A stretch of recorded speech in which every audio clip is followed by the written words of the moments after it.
This is a Rogue Media Network podcast.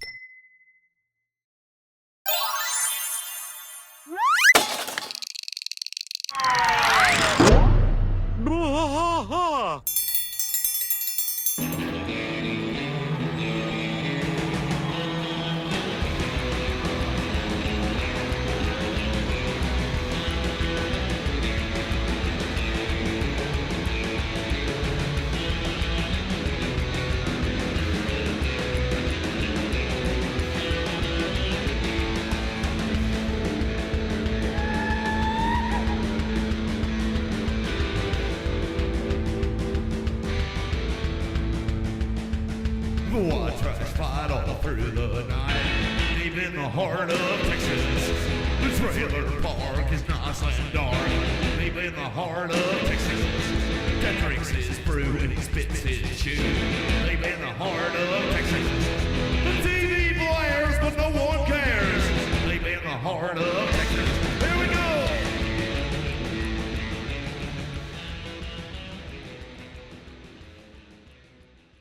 Hey there. Hello. Hi there. Ho there. Hello there. Hi. Hello. Welcome to Blah, King of the Hill podcast. I'm Mike. And I am rusty, still rusty. Rusty. How you feeling, man? Up and down. Yeah. Some days are better than others. Yeah. A little sluggish these days, but Yeah. I'm still getting it. Getting a little better though. Like your stamina coming back up. It's up and down, honestly. Like some days I'm full of energy and I can make it past noon. Okay, here's feeling sleepy. here's the real big question, right? And this is something I haven't asked you since you got sick. Yeah. What did you eat that day? You don't tell me where you went, but tell me what you ate. Oh, I had a #1 cheeseburger, just a regular just a plain old cheeseburger thing, right? with mustard, lettuce, tomatoes, onions. Bill pickles. says you're feeling a little rusty. Yeah, feeling a little rusty. Very nice. Yeah. That's good Yeah, stuff. I'm feeling a little rusty. Okay. Well, This is my that's, lubrication. I'm drinking my lubrication here. Lubrication. Well, I'm rusty, right? You got to lubricate if you're rusty. I get it. It's just hot tea, but We it forget to keeps spray 'em me. down. It's where I derive a lot of my energy from these days. Hey, Nice hot I've tea. got one thing to talk about, guys. And if you don't mind, give me like 2 minutes here. We are part of a network called Rogue Media Network.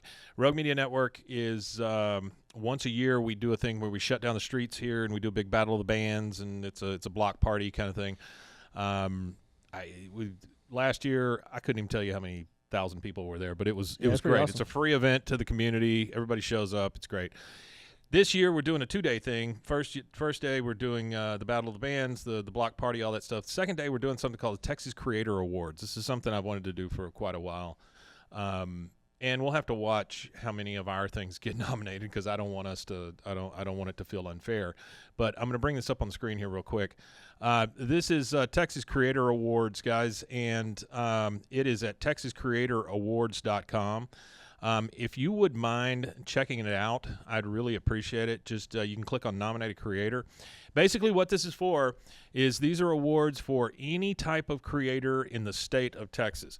So if you're in Texas or you know of people who create things in Texas, when I say create things, I mean YouTube, TikTok, I don't know what else, Instagram, Just anything. Really. almost Twitch. anything, right? It's anybody Kick. who creates digital stuff, Yeah. right, or digital entertainment.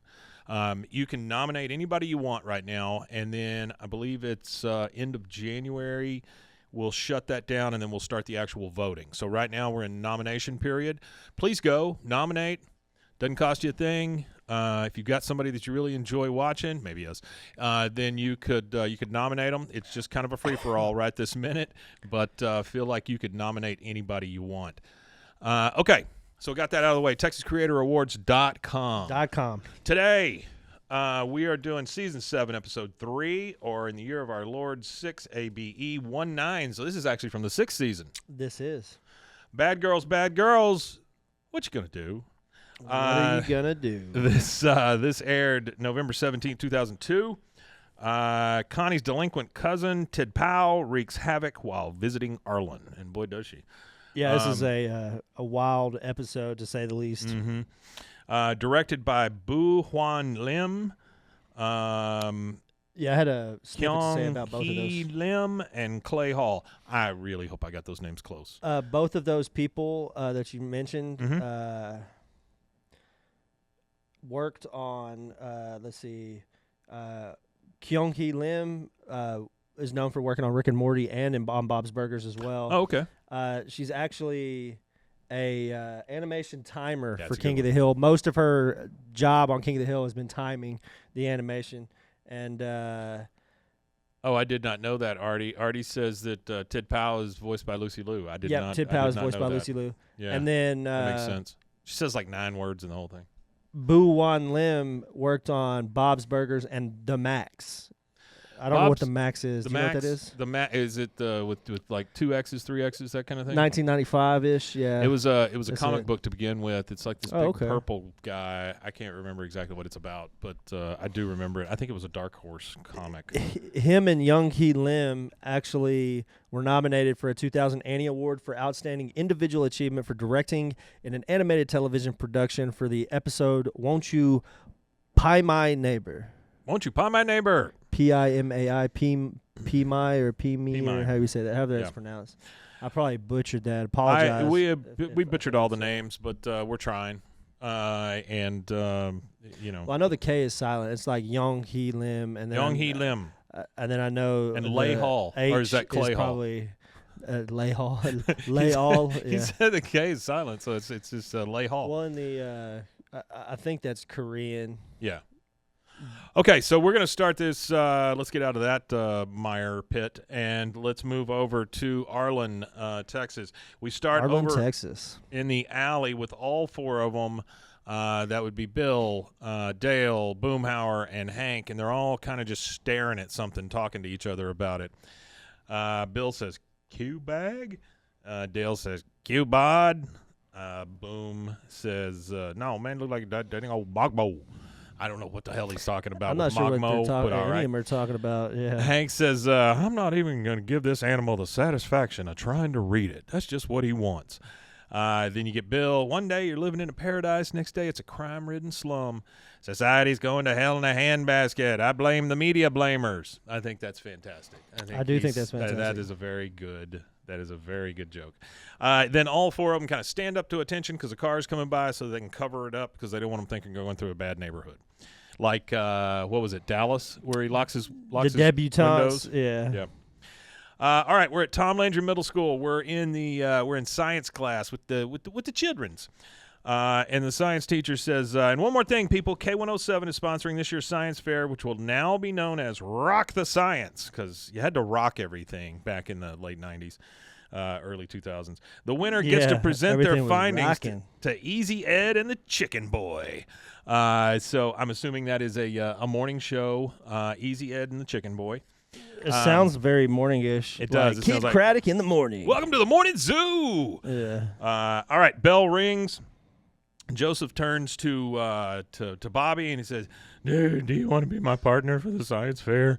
I found a dead bird in my backyard. We could probably do something with." He's the grossest kid. And Bobby says, "Thanks, Joseph, but I'd like to increase my chances of winning and decrease my chances of working. Hey, Connie, you want to be my science partner?"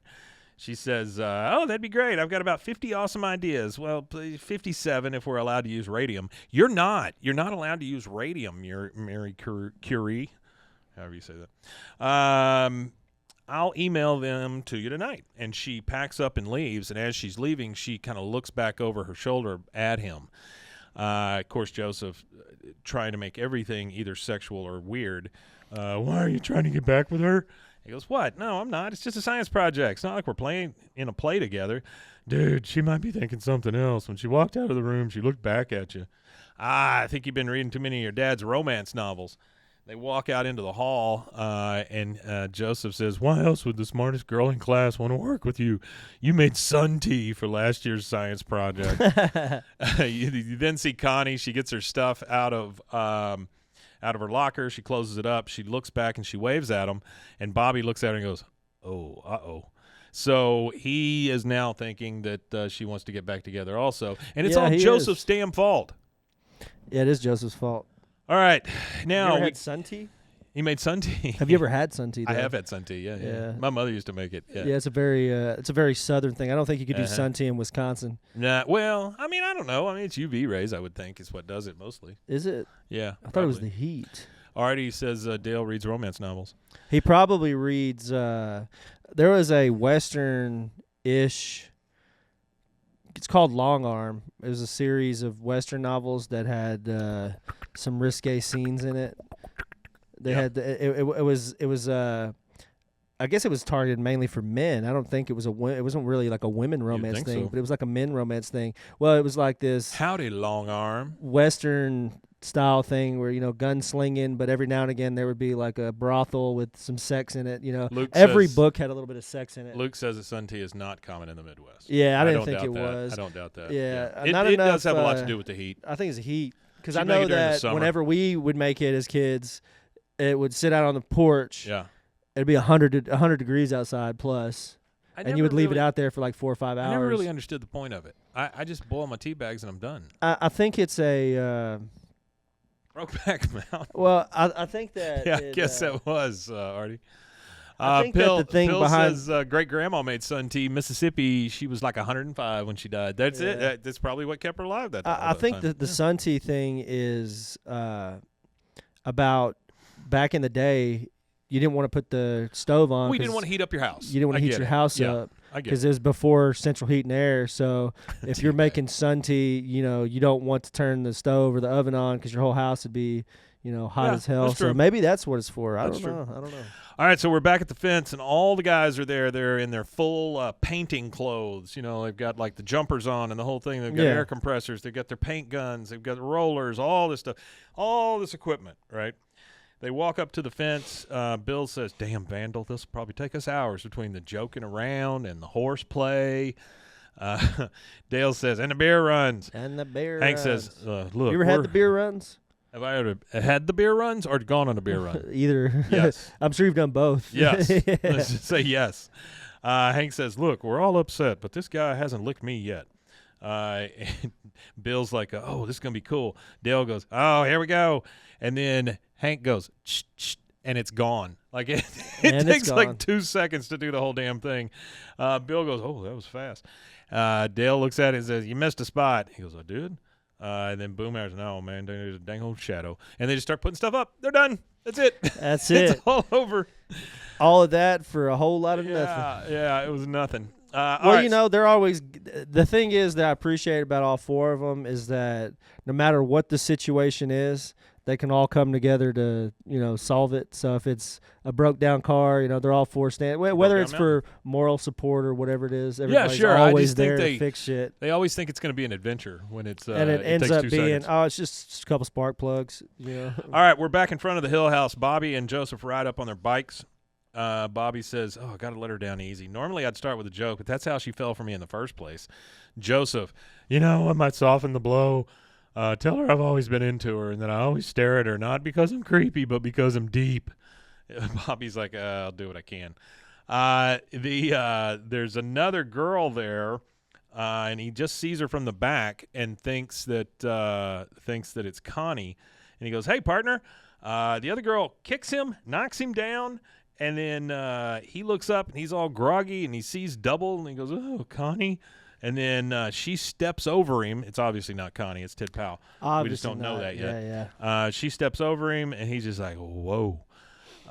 He might be smitten with this girl that just knocked him down. Yeah, it's like it's like the Schmitten.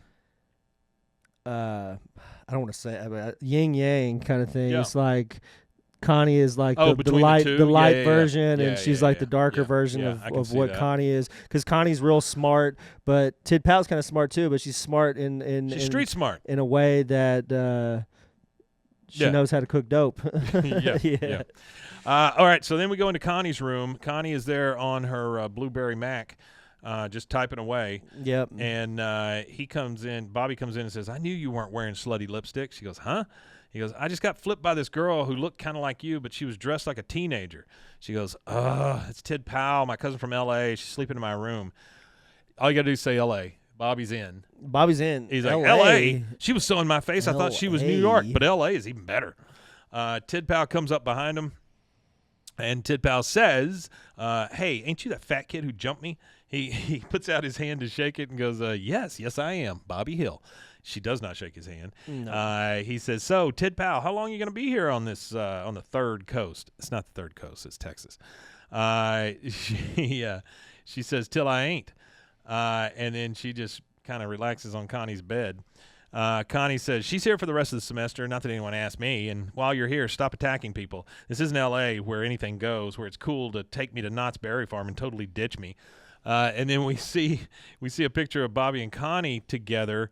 And Tid Pao says, "Whoa, sorry, I didn't know I was smacking down your boyfriend." She goes, "Huh, boyfriend? Well, he goes, "I'm not. We're just science partners, nothing more." Did you just do the Knott's Berry Farm line? Yeah. Oh, okay. Yeah. I don't know. My brain blanked, I guess, when you said that. All good. You got a Knott's Berry thing? You ever been to Knott's Berry Farm? No, I've never been to L.A. California's never been like big on my list of places to go. I want to say there's a couple of Knott's Berry Farms, but I'm not. Totally Yeah, I'm not really sure. savvy on Knott's Berry Farm. Now, L.A. or that whole coast over there. Yeah. The only places that I've really ever wanted to go is like North Cali or Oregon, Washington, but I haven't made it out that far just yet. I've been to Seattle a couple of times. Been to San Francisco a time or two. Went to San Jose. And then went to some other town, and I can't remember what the town was called, but went there for my stepson and my daughter-in-law's marriage.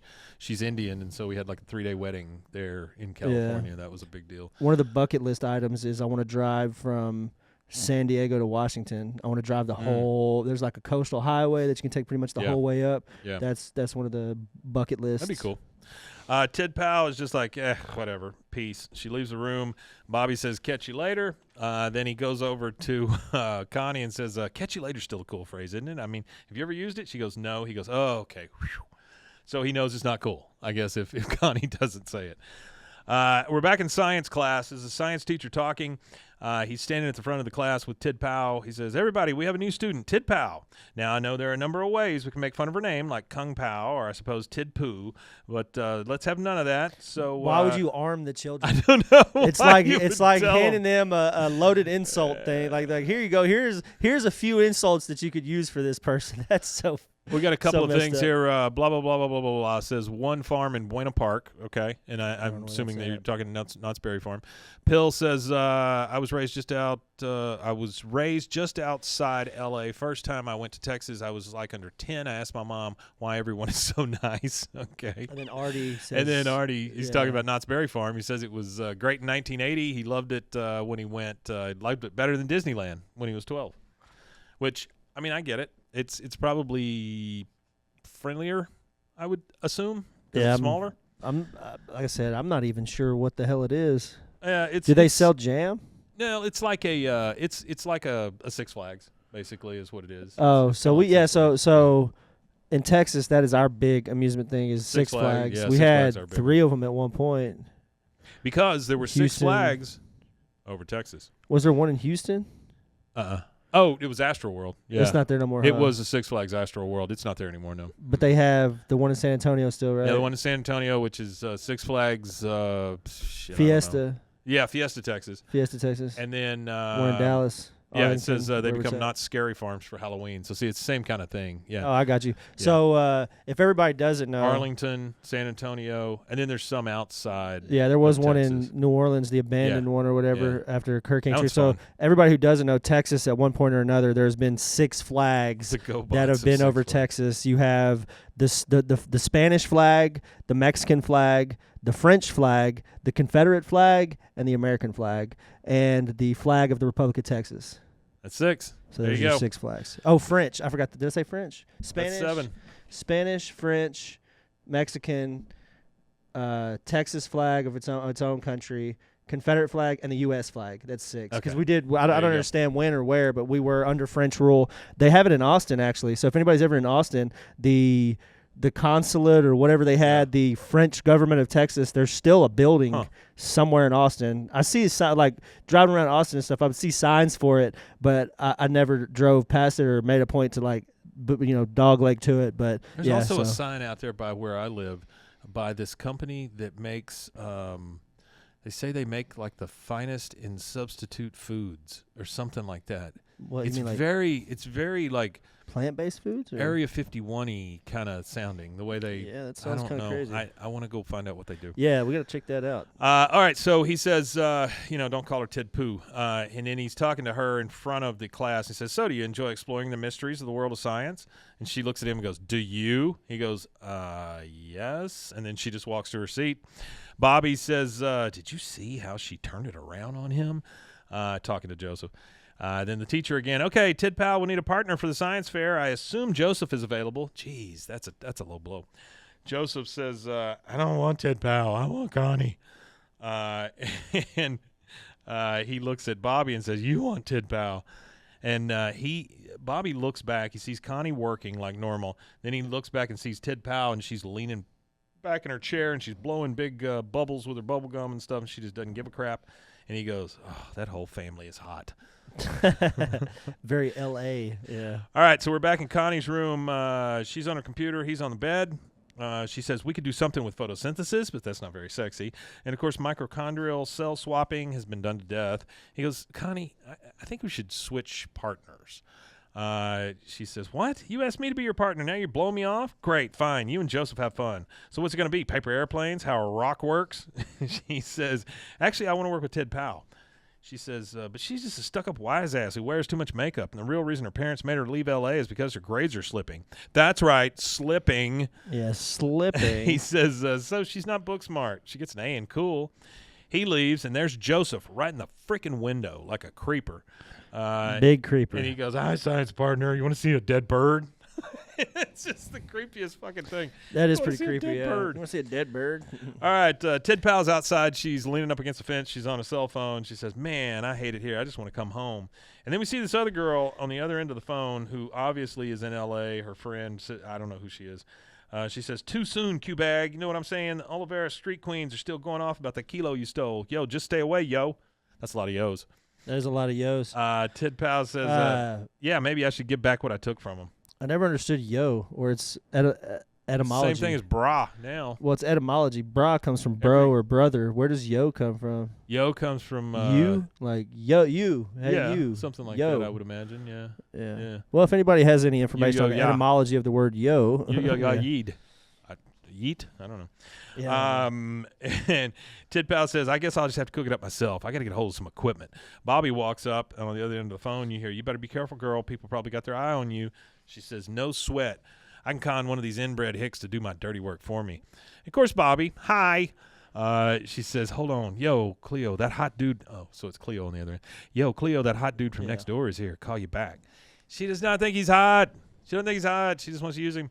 He goes, will you be my science fair partner? She goes, science partners, huh? Sounds cool. He goes, all right. I mean, sup. And that is our first commercial break. We will take that, and we will be right back. You got it.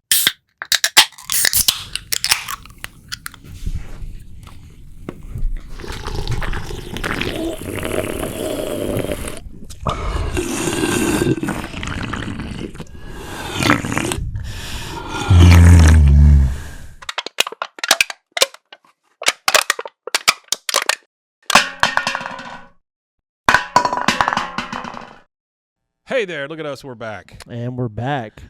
You came up with the etymology of the word yo. Yeah, so I went ahead and looked that up while I was on our little slight break there. So the etymology of the word yo actually, it comes from Middle English in the 15th century, believe it or not, but it wasn't popularized until the 40s. It was popularized by the Italian-American community in Philadelphia. So it was used a lot in Philadelphia in that time frame, and then it spread throughout Philadelphia, and it spread to the African-American community in Philadelphia, and then it started to appear frequently in hip-hop music, and it has become associated with African-American vernacular English, which is a whole Wikipedia article on its own, and first seen in the title Yo! MTV Raps, which is a popular hip-hop music program in the late 80s, for those that know. So there you go. It started in the 40s with Italian-Americans saying, yo, what's up, brother? And kind of spread throughout. So there you go. I don't know that I've ever used that correctly. I don't Yo. know that I've ever just gone, yo. Hey, yo. I don't. Well, I say, been that hey, guy. yo. I say that a lot. Hey, yo. Yeah, I've just never been that guy. Like trying to get somebody's attention. Hey, yo. Hey, yo. All right, so we got all the guys looking at the new graffiti on the fence because some new graffiti showed up. Bill's like, see, I was right. It's Q bag. There's a Q, and that's clearly bag. Well, that's a great explanation. That's a and name. then you hear from Dale. Gentlemen, I believe I've solved our graffiti problem. We built a protective razor wire top fence around our existing fence. He's got a big-ass spool of razor wire, which is scary as hell. Hank looks at him and goes, dang it, Dale. That's genius. I mean, you think he's gonna yell at him, but he's like, "Oh yeah, that's what we need to do." And then you hear, "Indeed, I will use this salami to simulate what the stuff will do to a vandal's arm." He starts like banging it against it, and it does nothing. Tries sawing it with it, it does nothing. He goes, "Huh? We need a real arm, Bill." Like, and here's the thing: it doesn't show it, but I have no doubt that Bill just handed him his arm. Like, I'm you know, pretty just sure, here you go, try this. All right, we're at Tom Letty Middle School again. Tom Landry Middle School, for those who are keeping track. We're in front of the lockers. Bobby says, hey, Tid Pao, I've been jamming on some science fair ideas. I got some notions involving goggles and some kind of beaker. Why don't we get together tonight for a brainstorming session, see where it takes us? It's just the two of them. Tid Pao, well, Connie's standing there. She says, don't worry about it. I already got an idea. He goes, awesome. I'll pick you up at 7. They walk off, and Connie looks pissed.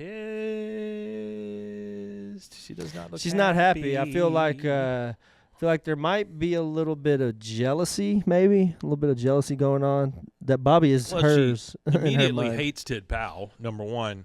And then number two, yeah, there is jealousy there. I think Well, she's always going to be jealous of she Bobby. probably knows the only reason that she's has to live with her is because she was being bad in L.A. and her parents shipped her out to Texas. It could be. Could be. It's that trope Her grades where are slipping. I mean, it happens a lot in TV and stuff where the cousin has to live with you because the cousin is being bad wherever they're at, and their parents have shipped them away. You know, West Philadelphia, born and raised. That whole show is about him, you know, cutting up in Philly, getting shipped off to his uncle. So I think this is that type of situation where Tid Pao is obviously stealing. Just a bad seed. Stealing kilos of cocaine from drug dealers. It seems a little worse than the having other stuff we've seen. Yeah, it seems pretty tough. All right, so we're in the kitchen with Bobby and Luann sitting at the breakfast table. And he says, "Luann, you're the hippest person I know." Wow. I need to take Tid Pao someplace that's not boring. You know, sophisticated but close enough that I can ride my bike. She goes, okay. Oh, you know what's exciting? That place where you bet on which chicken is madder. What the hell is she talking about? She's talking about rooster chicken fights, which is really funny that she Oh. mentions rooster fights because my dad think of that. My dad had a friend that was one of his high school buddies that he reconnected with like 20 years after high school. Chicken fights. And funny enough, one of my real close friends in high school used to date this guy's daughter, and we used to go to his house. He lived out in the middle of nowhere in a little town called Watcha, which is off by the drag strip, Prairie Hill. You know what I'm talking about. Everybody else ain't gonna know what I'm talking about. Yeah, I know what you're talking about. But and when I first went to his house, I was like, "Oh, cool, you got chickens," but you go out in his backyard and it's all fighting roosters. Yikes. He's got like 20 or 30 roosters for fighting, and he would go because it's legal in Oklahoma. So he would take the roosters and he would train them at home, and then he would take them to Oklahoma to go fight them. But it's funny that they mentioned cockfighting in this because fix it, Oklahoma. I saw less than legal training of chicken fights, and man, that is where is Luann going to rooster fights? That is insane. Yeah, that's what. Well, you got to understand, Luann is she's not necessarily hip in the way that Bobby says, but she probably I guess goes to some seedy places. She found a cult. Yeah, she's probably hanging out in some seedy places. She likes guys on motorcycles and stuff like that, so she probably ends up in places that are a little sketchy. You want to hear my Buckley?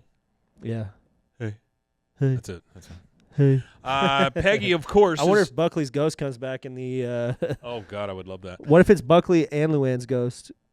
Oh, they're finally together in heaven. Yeah, maybe they do that. Where's Lucky? Probably in hell. He's not innocent enough, I feel like, to make it to heaven. Buckley was a teenager, so he made it to heaven just because he was, he never made it to an adulthood. Peggy sets down her coffee because she's always listening. Obviously, I could not help but overhearing, and I cannot help but make some suggestions. Well, yes, you can, and yes, you can. Here's what to do: the Pioneer Women's Museum. What are you talking about? Yeah, that's crazy. Bobby says, "Mom, I'm looking for cool, not lame." Lame? Well, maybe you think it's lame to spend an evening with costumes and artifacts used by our foremothers. Well, yeah, Yeah, I think every teenager would think that's I've lame. never heard anybody use the expression "for mothers" either. For mothers. All right, now we're at the mall, and we're at the business called Showbiz Sushi. Now, Okay. I have a question for you, and this is probably for you and Artie, because Artie is our Luann is the girl in the trailer next door. Yeah, she you got definitely that is. right. So, Showbiz Sushi, is this what took place of the Showbiz Deli? Yeah, maybe. Because I think it's the same place. It's probably the same place, yeah. And it's similar. Here they talk about defrosting the salmon and stuff like that. So it's probably a gout-infested building. But the guy that waits on them in here, he just sounds like Principal Moss. Yeah. And then at one point they call him Carl. So I don't understand that. Yeah, I don't understand that either. I guess the guy's name was Carl. I wonder if he was. I can't really remember, but I wonder if the guy's name was Carl in the other episode. In that episode, but Carl is actually voiced by. Give me just 2 seconds here. Oh yeah, you're right, Artie. He said 2 episodes ago he was forced to go to the Mennonites on a date. Absolutely. That's true. That's Oh true. yeah, so it is the exact same guy too. So Carl is the owner of Showbiz Sushi. His restaurant was previously the Showbiz Deli. So he did rebrand, and his voice is actually Dennis Berkeley, who voices Carl Moss. Yeah, same thing. I think that's the only voices he does is Carl Moss, and it's funny that both of their names are Carl. Yeah, they're both named Carl. I just wonder if the guy can't answer to anything else. But the funny thing is one is with a C, so it's Carl Moss, the principal, with a C, and then it's Carl Moss, the owner of Showbiz Deli / Showbiz Sushi, with a K, Carl with a K. So this is Bobby and Tid Pao sitting in the sushi place. He goes, I bet you thought we were too hick to have sushi in Arlen, and a year ago you would have been right. Oh, and not to interrupt you, but that is another voice they would have to recast if they had Carl Moss come back. Rest in peace, Dennis Berkeley, the voice of. Oh, really? He passed away. Died in 2013. Huh? Yeah, he's been out of town for a while. She's the waiter comes up, who again is just Principal Moss. I'm telling you. Says salmon's almost defrosted, so it'll be just a second. Your fries are ready though. Fries and sushi. You get this coughing because Tid Pao takes a bite and she goes, "Yo, man, this tuna's from a can." Now, there's nothing wrong with tuna from a can. And then she throws it at the freaking wall. You just have to get the right tuna. See, the problem is people go and get the first tuna they see. You've got to get the albacore. If you get the albacore tuna in a can, that's the best canned tuna, the albacore. Hey, here's an idea for everybody out there: don't eat fish in a can. I love tuna in a can. He goes. Where do you get actual tuna I don't like tuna. You don't like tuna? I don't like tuna. You don't like tuna steak? No. Have you ever had tuna steaks? No, I don't want it. Oh, I love tuna steak. No. Are you not a fish guy? Tastes and smells like feet. I don't want it. I like some fish, not a lot of fish. I like almost any shellfish. Okay. But fish, it's Crawdads, got to all be that like kind of a stuff? white fish. You like or crawdads something and all like that too? Yeah, that's good. Crawfish? Yeah, it's just not a lot of food. There's not much there. There's not. It's a lot of work for. That's not what a I'm lot. saying. A lot of fish is so much work that I don't. Shellfish, care. shellfish especially. Any what's type not of work? shellfish is a lot of work. You know what's not work? What's that? Hot dog wieners. They're not work at all. No, they're Just take them not. out, put them in the thing. Yeah. Boil them. They are at Mash 'em, stick 'em in a Showbiz Sushi. Nothing should come out of a can. That's what Artie says, and I agree with that. No, I agree with that. It's like HEB or whatever. Our big like the Texas HEB grocery sushi. store. They have a really I do like good. the HEB sushi. And Sam's too. They have a really good little sushi bar where they do good Do they? sushi. Yeah. And That's weird. it's always. I've never seen a white person doing the sushi. It's always they always have an Asian that's making it. So I feel like it's got to be decent. So Bobby, seeing her throw this against the wall, says, maybe we should go roller skating. My mother clipped a coupon for me. And she's just like, because she can't believe she's stuck here. She can't believe how uncool everybody is. So immediately we go to the Pioneer Women's Museum. And they are in a wagon, and the sign in front of the wagon says, "Try our buckboard." Whatever that is. So it's the wagon, and so they're like bucking up and down in this thing, and Bobby's like, "Oh no, they're after us!" And she's just it's like, a buckboard wagon. I got you. That's the name of the wagon. yeah, and she's just like, ugh. He goes, "Oh, sorry, this is crap, isn't it?" She goes, "The crappiest." She gets out and starts moving the mannequins around. Here you go. Just real fast. She takes one and puts a finger in a cow's nose, and Yeah. and he goes, "Oh, I don't think you're supposed to touch the women." She goes, "Got bugs," and she just thinks it's the funniest thing in the world. Bobby grabs a mannequin. Finally, he gets in on it, and he goes, "I think the cow wants to milk Grandma." I had to look what a buckboard was just for specificity. Buckley board. However you say that word, specificity. Specificity. So it is a 4-wheeled wagon of simple construction meant to be drawn by a horse and or other large animal. It is a distinctly American utility vehicle. There are no springs between the body and the axle.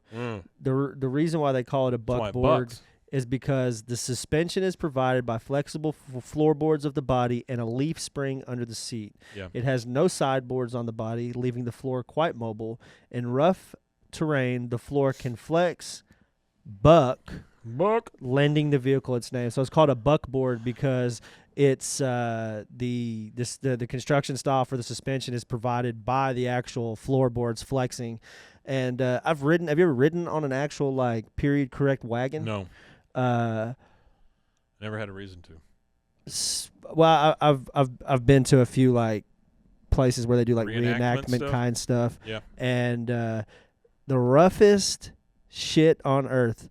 Thinking that so many people jumped on these types, even the Constanoga wagon, even though it had a suspension system that was more advanced than this, I just could not think of how rough it had to be for people going west. Oh. They had to have the worst Absolutely. back problems with spine compression and stuff like that from just Didn't know any better though. I mean, that was just the way. 3 it was, months of just slamming. Yeah. Insane. Yeah. Sounds like my summer when I was 17. 3 months of slamming.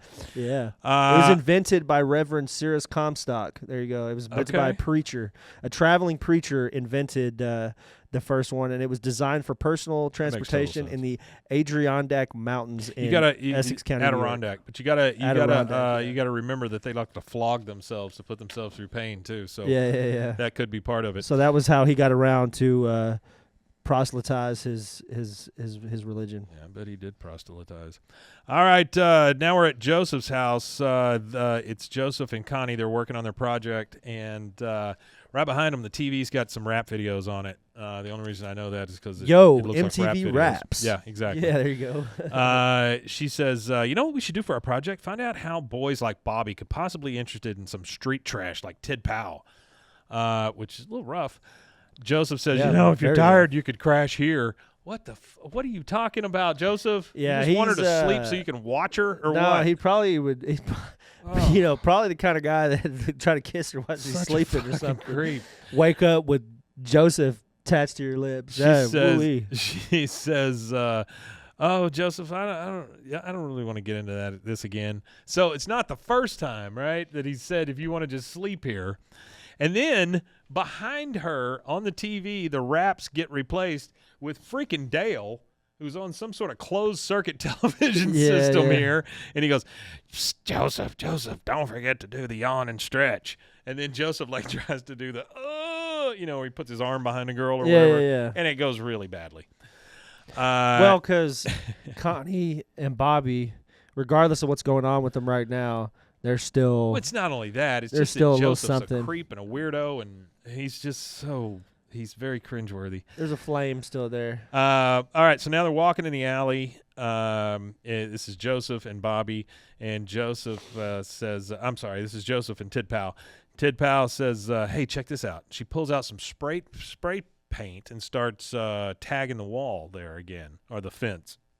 He goes, oh, you're the one doing that? My dad keeps having to sandblast, restain, and lacquer it off. She goes, he's the one doing that? He goes, you got to understand, he doesn't even approve of bumper stickers, which I can see that. That's funny. She says, yeah, but you're cooler than that, aren't you? He goes, give me a can. And he starts spraying. He goes, check it out, girl. I'm representing. Boy, he is anything but cool. All four of the guys show up behind these two. She is just gone, by the way. And Hank is very, very angry. And we get from Bill, Q-bag. We get from Dale, painter. And then Hank finally, you, inside, now. And he grabs him by the ear. I mean, this is actual mad Hank. You know, Very sometimes mad you get Hank. irate Hank. Sometimes you get irritated Hank. You got actual mad Hank at this point. So we're in the Hill kitchen, and Hank is giving it to Bobby. Dang it, Bobby, your mother and I took our wedding photos in front of that fence. I think that's hilarious. I It don't know is why very it's funny. good. He goes, man, I'm just keeping it real, dog. You never make it in L.A. Number one, shut up, Bobby. He goes, I hope I Yeah, never please make be it quiet. to L.A. Peggy, of course, has to say something. I could make it in L.A. I just have very fair skin. My dermatologist said it would be a death sentence. No, they didn't, Peggy. Nobody's ever said that to you. Just a little fun fact. We got a lot of etymology in this one because there's so much slang. Dog as like, what's up, my dog, or whatever. D-A-W-G. D-A-W-G. The first usage of that word, the wow, earliest wow, known, was by a guy named J.D. Brayshaw in 1898. I don't know what Okay. context he used it in, but D-A-W-G. He said it as he was falling over a dog. All right. So he's inside, and he says, I hope I never make it to L.A. She says her dermatologist said it'd be a death sentence. Well, then go, Peggy, go. Bobby says, what's that? I'm sorry, Mom. I couldn't hear you over the crickets and banjos. Okay, Bobby, stop being an ass. Hank says, mister, if you think you're in a small town now, you're about to be the mayor of your room for a few months, I'll tell you what. And then Bobby freaking walks out, which that's not – it's funny to me that Hank lets this go. You know, that he lets him keep walking. He goes, and stay away from that Tid Pao. I don't think I can tell you don't think I can tell the difference between her and Connie, but I can. What? Wow. Okay. That's kind of funny. Now we're at Cons, and Cons blessing out Tid Pao. He says, I swear to your father I keep you out of trouble, and now you get mixed up with Bobby Hill. What is it with you beautiful Asian girls at this stupid redneck boy? Why so self-destructive? Low self-esteem? Tid Pao says, long distance, you using a calling card? Oh, I'm sorry.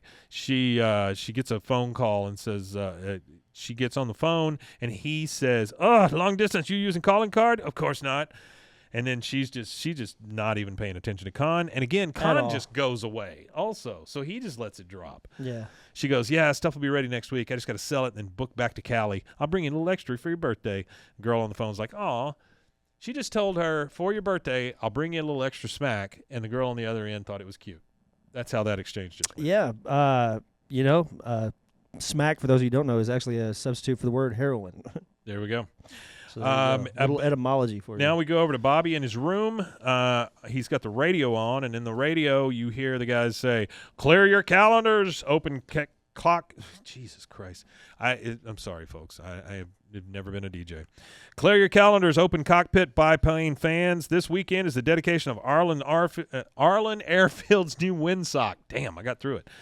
That's how you know they're in a really small town, because only the a small windsock. town would announce. It's not like, here in town, if the airport got a new windsock, it's not like it would be all over the news.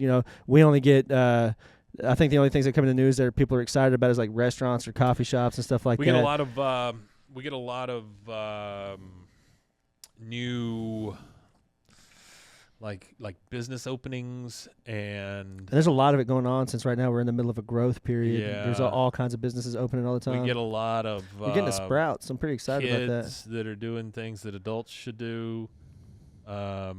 All of that kind of stuff. We get a lot of. There was a shooting at the club the other night like or if you something. put a jacket on a duck, that would be on the news. And it's really weird to have, because that's not really like a place where a lot of that Which stuff club? goes on. True Love. They had Oh, that yeah, shooting, so and that- they had a GoFundMe going there for was one in of front of the workers. 5 over here also. I mean, it's happened within a month. There's been 2 shootings. I'm surprised that as conservative as this area is, that they don't push those clubs out of the downtown area. Yeah, I don't know.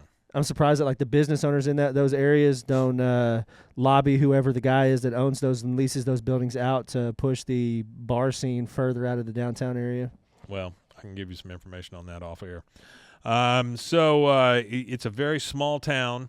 Bobby, he looks out the window and he sees Tid Pao putting boxes in the shed. So he crawls out of the window. Of course, he falls out. And then he sneaks over to the shed. He gets in, and he sees her setting stuff up. And he goes, yo, Tid Pao, my dad said I couldn't see you. And I just said, chill, Hank, you don't tell me what. And she goes, close the door. And so he closes the door real crap. He closes the door real fast, and he goes, oh, crap, did my dad see me? Whoa. He's looking, and he sees all the beakers and the cook set up, the cook set up. We're looking at a Breaking Bad type scenario here. Yeah, way before Breaking Bad.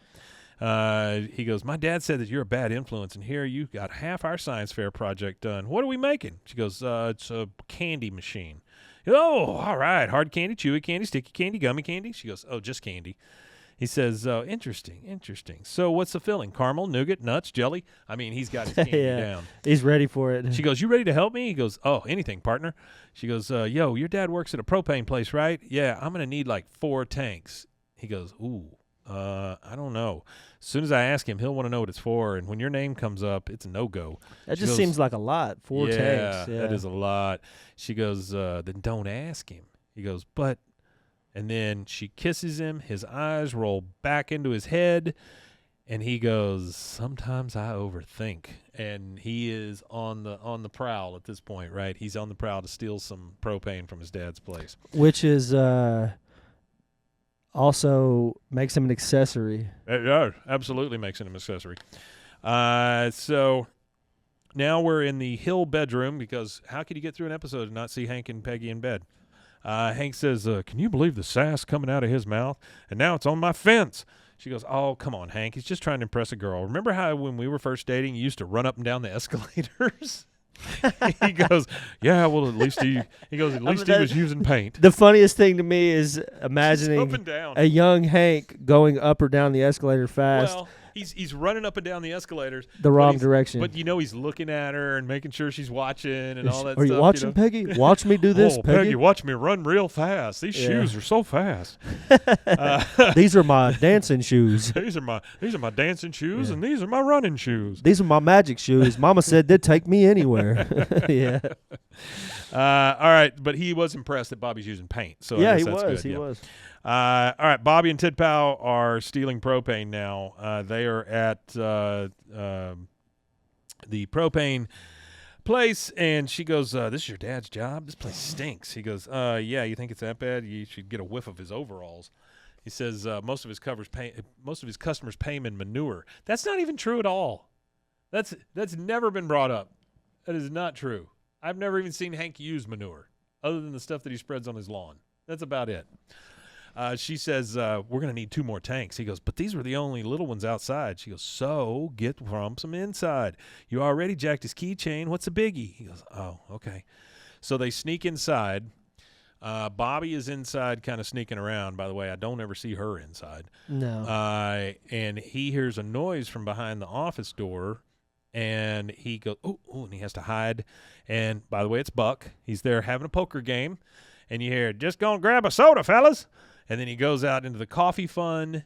They've got a big coffee can that I guess they all put money into so that they can buy coffee each month and things like that. And of course, he steals the money from there.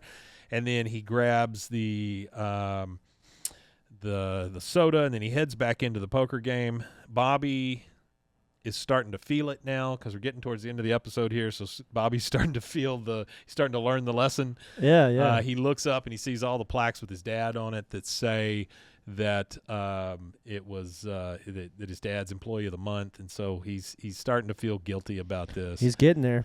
Yeah. Artie says Mr. Strickland's stealing office money. Yep, yeah, that's exactly obviously. right. Well, I don't know if he can steal if it's his money. Well, if they're all putting it in for coffee, it's not his. Oh, yeah. I see that. All right, and that is our second break. We'll take that real quick, and we will be right back.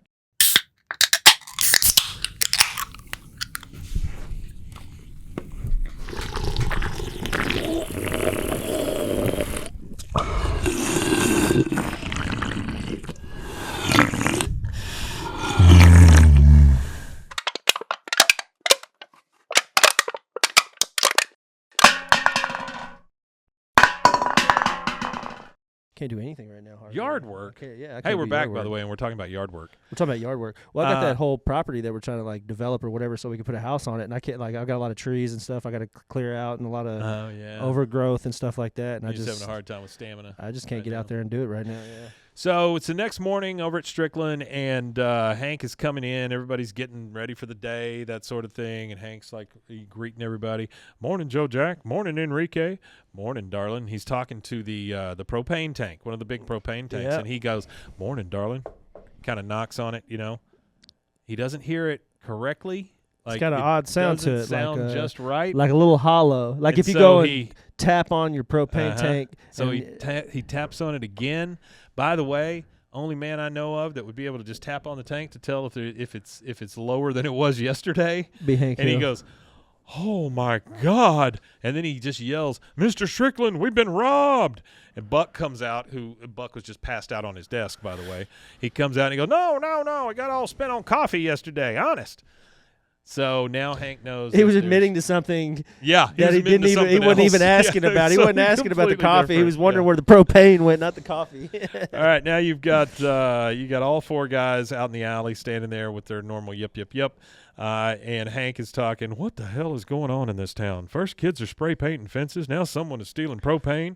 You know what I find funny about this Yeah. part right here Yeah. is that he says, first kids are now someone, and the someone is the someone that is his son. Yeah, it's his son. Yeah. He goes, I can understand wanting propane so bad you could steal it, but to actually go through with it, what kind of sicko would do that? You see Bobby, he's listening from behind the sliding door. And then you hear, well, the propane is under my watch, so it's coming out of my pay. And, of course, Bobby feels bad again. You know, this is an ongoing thing. We're starting to learn our lesson. Next, in the meth shed is what I've come to call it. Bobby says, I was thinking maybe we could sell our first batch of candy and use the money to repay my dad. Also, I was thinking we could call them Bobby Ruths. Tid Pao says, forget that. I need you to jack us some cough syrup, yo, to finish our project. He goes, more stealing? Yeah, we got heavy into that in the 6th grade. It kind of played out. Now we're into asking our parents for the money and explaining what it's for. He's trying his best to get out of this. He goes, yeah, that's what's cool now. She goes, oh, come on, Q-Bob. He goes, I got $5. We can go buy a bottle of Children's Cherry. She grabs the 5 and goes, man, you are so weak. And she just leaves. He kind of shouts after her, I'll meet you here before the science science phys air. It's not helping, Bobby. It's not helping, Bob. No. Later at the shed. You're out of luck on this one. Later at the shed, Bobby's just kind of pacing up and down, waiting for her to come back. Connie and Joseph come out of Joseph's garage pushing or it might be her garage. I don't know whose garage it is, honestly, by what they say. They're pushing this big machine out of the garage, and Joseph says, check out this machine we made. It picks up radio signals. Connie's like, it's an incubator, Joseph. I had the radio on in my room while I was making it. He goes, so then the music, does it just, she goes, so Bobby, where's your cool girlfriend? Like, Joseph is still thinking that this picks up freaking radio signals. He's an idiot. He's out of He's there. an idiot. She goes, so Bobby, where's your cool girlfriend? He goes, oh, she'll be here. He's watching his watch. He goes, don't worry about that. Now you see Peggy taking the trash out, and Bobby runs up and says, Mom, the science fair is today. I need some cough syrup. She goes, are you trying to be sick? Because I will put a thermometer in you before you can sit down. What? Yeah, that one's kind of weird. Well, I guess it's a rectal. He goes, no. I want to go to school, and I want to win that science fair. And when I come home, the only thing I'm putting on Dad's fence is a blue ribbon or a Chicken Boy T-shirt. I don't remember what the prizes were. Now we're at a truck stop, and Tid Pao is over there selling drugs to a trucker. This has taken a huge leap all of a sudden. Now we're trafficking. It gets kind of dark here. Yeah, it's a real jump. Trucker says, I'll be honest with you, I'm a little uncomfortable buying such a large quantity of Zoom from a 13-year-old girl. She goes, oh, please, mister, could I just get the deposit? I'm late for a Girl Scout meeting. He goes, don't you cross me, little girl. So then we're back at the shed. She comes up riding on her bike, and she's talking into a Bluetooth headset, which I thought was kind of progressive for the time that it was there. She's got her Bluetooth headset on. She's talking to the lady on the other end. She goes, just made my deal. Be enough to pay back the Olivera Street Queens and fly back to Cali first class. Your punk ass picking me up at the airport? She goes, all right. He goes, great, thanks. And then she opens the shed, and there's nothing there. It's all gone. And she says a phrase. I've never heard this phrase. She goes, oh, this is so lemon. I understand context. Sour, bad, I guess. Just never heard anybody say that. Yeah, I've never really heard that either. Yeah, that's a weird one. All right, so now we're back at Tom Landry Middle School. Hold on, I got you. This is lemon can be slang for a number of substances. methamphetamines, ecstasy, crack, a weak strain of marijuana, but it comes from the phrase defective, imperfect, unsatisfactory, like a lemon car. Yeah, sure. So, By the way, Artie, with the one of the oldest jokes ever, what's the difference between an oral and a rectal thermometer? the taste. There it is. Good job. I wish I had a The drum. taste. There, you got it. There you go. It's a good one though. Yeah, I like it. It's So pretty we're funny. back at Tom Landry Middle School. Big old banner up that says "Rock the Science," "Rock the Science," which is just weird. And so Tid Pao comes in. Bobby's there, already set up. He's getting everything ready to go. She goes, "You brought it here? God, you are one dumbass pig farmer." He goes, "What are you yelling at me for? I'm the one here rocking the science." He goes, "Now, if you're ready to make some candy, hand me that brake fluid." She kind of looks around. And she sees a cop. She goes, "Ooh, what's that cop doing here?" She goes, "Oh, that's Mike Soto's dad. He's one of the judges. He was a substitute science teacher last year while he was on suspension from the force," which I don't know what he was on suspension for, but whatever. She goes, "Yo, I got 2 priors." He says, "But if you leave, you won't get any credit." She goes, "It's all yours, man." She just leaves. She is just freaking out of there. He goes, "Fine, more A's for me." Then comes Connie up to the table, and she goes, "I think somebody already did your project." "Oh, yeah, it's right over there. The vending machine." I mean, that's a pretty sick burn. When you Yeah. think about it. He goes, "Oh, that's the best you've got? Maybe you need to invent a trash-talking machine." He just kind of laughs at his own joke, which is insane. Yeah. She sees him setting everything up. It's a bunch of beakers and ammonia and fire. And, I mean, there's everything there that you need to make some good meth, I guess. He goes, ooh, I hope this candy tastes better than it smells. It's got to. It smells like cat pee." She looks for a second. She goes, "Ammonia, cough syrup, drain cleaner? Bobby, you're not making candy." She goes, "Didn't you watch that MTV special with Andy Dick? You're making methamphetamine, crystal meth, ice, crank." He goes, "What? Big deal. I made a crank machine. I'll just change the sign to how a crank is made." He goes, "Now quit blocking me from the judges." She goes, "Bobby, it's drugs, the kind you go to jail for." I actually have a story for Yeah. for cooking methamphetamines. So, my best friend, his neighbor's barn burnt completely to the ground, Mm-hmm. and they were trying to blame it on us for being teenagers out there just hanging out in their barn doing stuff because we were friends Sure. with their kids. So they were all mad at us, and they were mad at everything. And then it comes out my friend's sister threw this massive party, and she ended up going to jail that night because she was 17. So they took her to jail and for providing alcohol to minors. Yeah. Is what she went to jail for. While she was in jail, there was a homeless woman that she was talking to. The homeless woman was the woman who burnt the barn down. Oh, wow. She was cooking dope.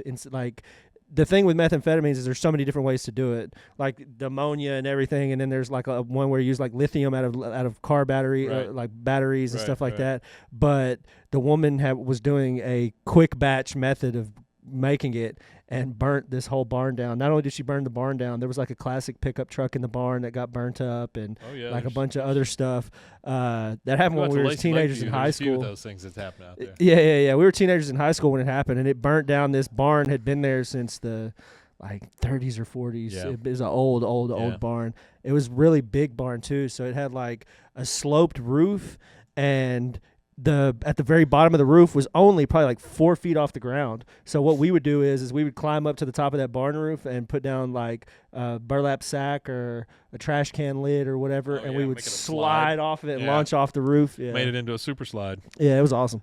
So he goes, "Oh, my God, I swear I didn't know. She set me up. I'm just a clod-hopping pig farmer who was too dumb to listen." He goes, "You were so right about her." She goes, "Yep." He says, "Connie, please think. You got to help me." She goes, "Hey, you wanted excitement? You got it." And she just walks off.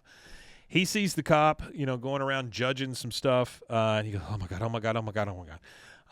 And he's trying to rub his name off of the glass beakers and stuff. He doesn't want to get caught here.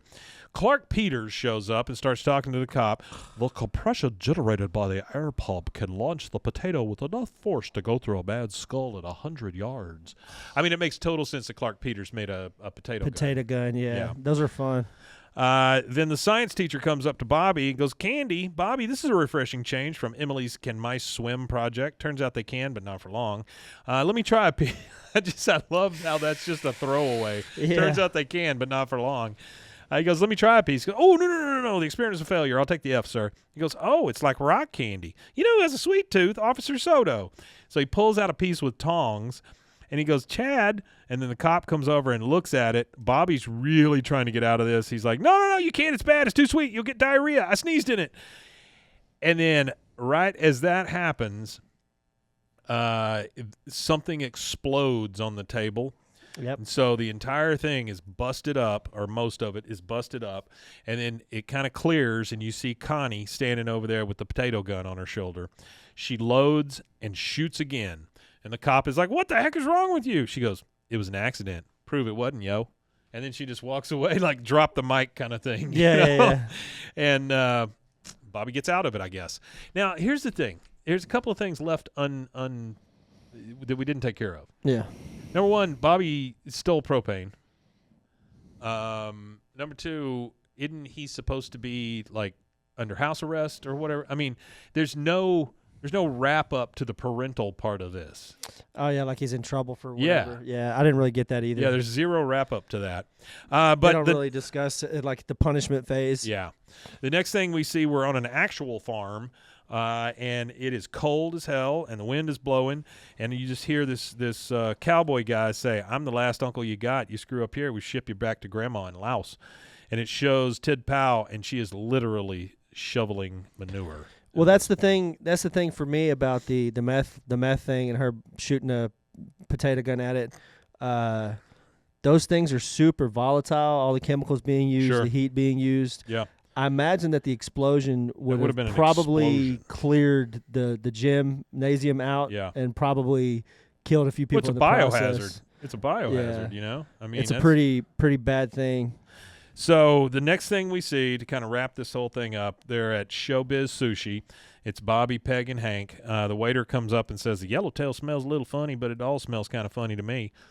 Okay, Carl, I know who you are. Bobby says, well, you look at us chilling in a hip new sushi place right here in Arlen. Who needs L.A.? Hank holds up a piece of chicken and goes, oh, so this is chicken tempura, huh? It's pretty good. And then Peggy's like, try it with the gravy, Hank. It's good. And then you hear the waiter say, domo arigato, and that is it.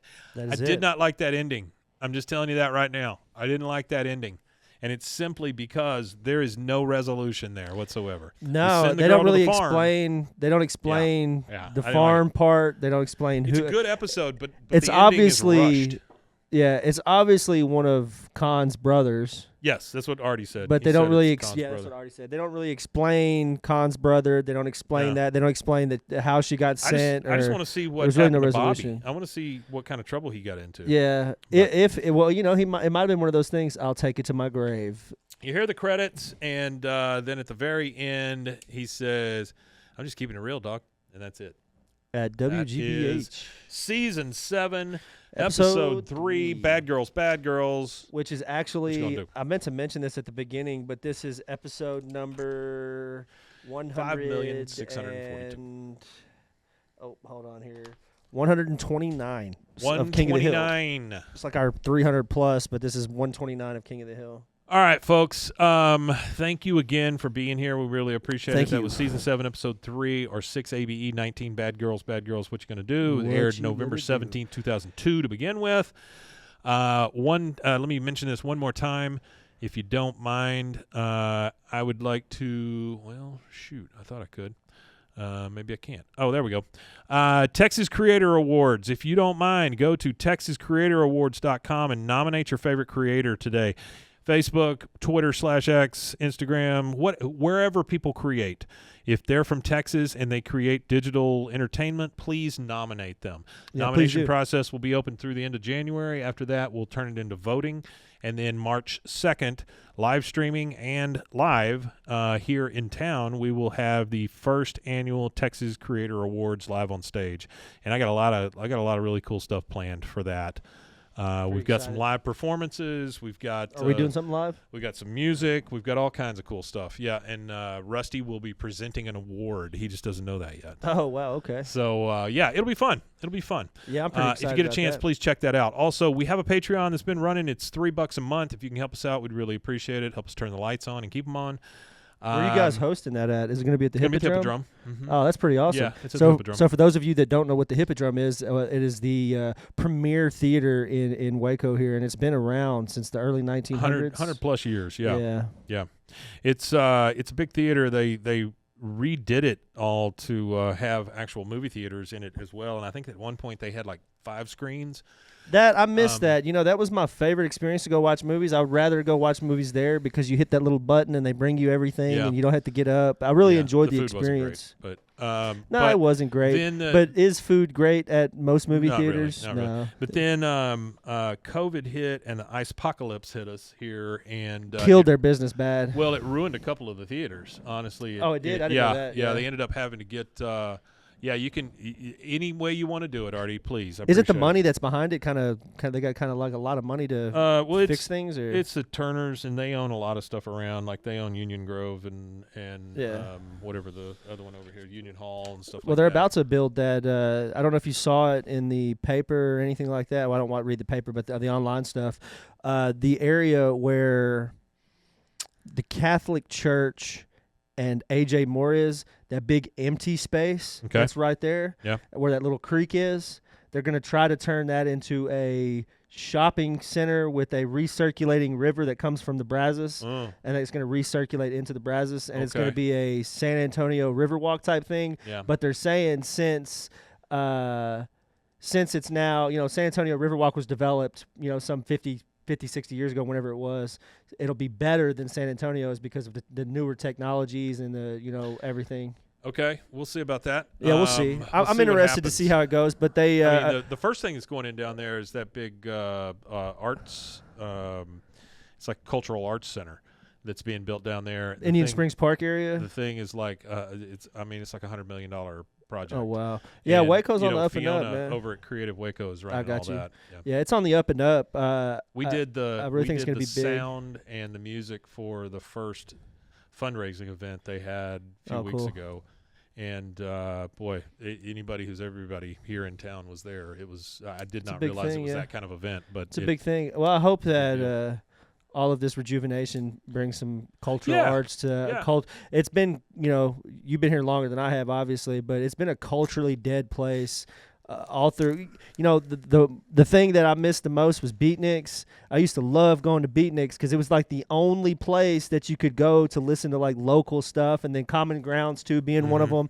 Yep. And there just isn't enough of that. There's more now, obviously, but I hope that we continue to get more stuff like that. And they really need to utilize the Extra Crow Event Center. It would be cool to have like some actual, big artists come to Waco like they used to do back in the day. Elvis came to Waco even. Well, if this helps, Saturday night the Elvis impersonator was here over at the Hippodrome. Yeah. I don't know if it helps. I ended up going to two different. Might hurt actually. I ended up going to 2 different Christmas parties on Saturday night, which, dear God, but.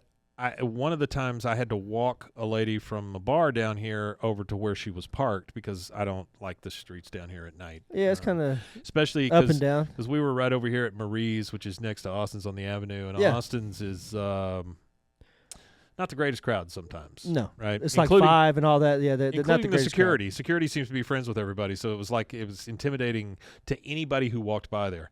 But anyway, I walked her over to her car, and then.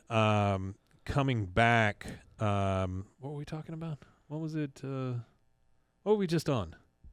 I lost the thread here. I saw, anyway, I'm walking back from taking this lady to her car, and I meet the Elvis and the Willie Nelson impersonators just walking around downtown. Willie Nelson has people that impersonate him? Yep. You got it. I didn't. They were both there for some big impersonation concert or something at the Hippodrome. That's the big goings on. Him and Elvis are about the days. same age. If Elvis were still alive, him and Willie Nelson, I think, were born in a year apart or something like that. Because Willie Nelson turned 90 this year, and so did Elvis. So yeah. Well, guys, we thank you very much for listening to us. We probably will never have an Elvis impersonator on the show, but we'll take it. Elvis would have lasted longer if he would have smoked weed instead of doing pills. Yeah, you need to talk to the doctor. Because Elvis died obviously constipated from opioids. Yeah. And Willie Nelson is still alive, and he just Sure. likes to smoke a little. Well, Willie reefer. Nelson got to smoking weed because he was taking too many pills and drinking Yeah, too much yeah. and all that stuff, so he got off of that. Kicked and off just that, started getting high. smoking weed. So if you're on a lot of pills and a lot of alcohol, maybe smoke a joint Go get instead. high. Yes. Yeah. Yeah.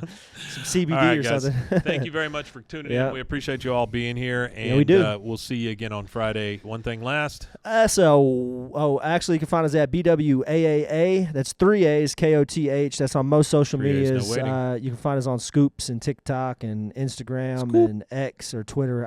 I still call it Twitter. Apparently, Elon Musk has a complex about people calling it Twitter. There was a leaked deal where he was asking somebody, "Do you call X Twitter, or do you call it X?" I think the majority of people call it Twitter still. But Call it either way. garbage. BWAAA KOTH. You can find us on all social media. Scoops is another one if you want to check that out. And a big old Wimiton yay. Wimitanya, indeed. We'll see you next time, guys.